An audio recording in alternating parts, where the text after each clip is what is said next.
તારીખ 11મી જૂનના રોજ સમસ્ત ગુજરાત રાજ્યમાં કાર્ડિયોપલ્મનરી રિસર્સિએશન એટલે CPRની તાલીમ આપવામાં આવશે.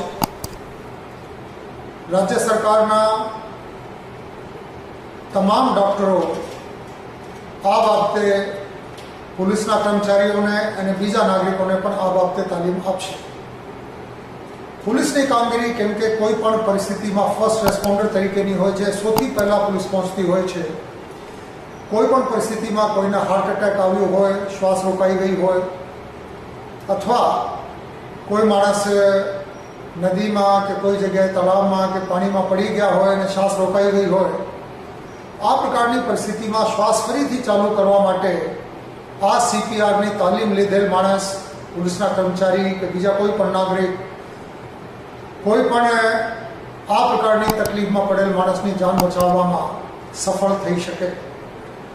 સમગ્ર સમાજમાં આ પ્રકારની સ્કિલ ડેવલપમેન્ટ થકી અનેક લોકોના જીવ બચાવી શકશે.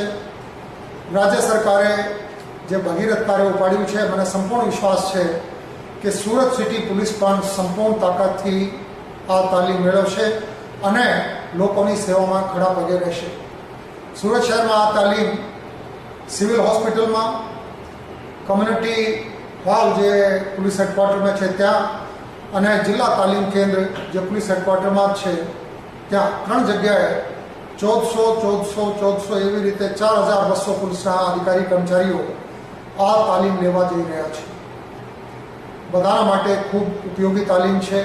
મોટા ભાગે તમામ અધિકારી કર્મચારીઓને વિનંતી છે કે આ તાલીમના લાભ મેળવે અને સમાજને હંમેશા માટે સેવારૂપ બની રહે.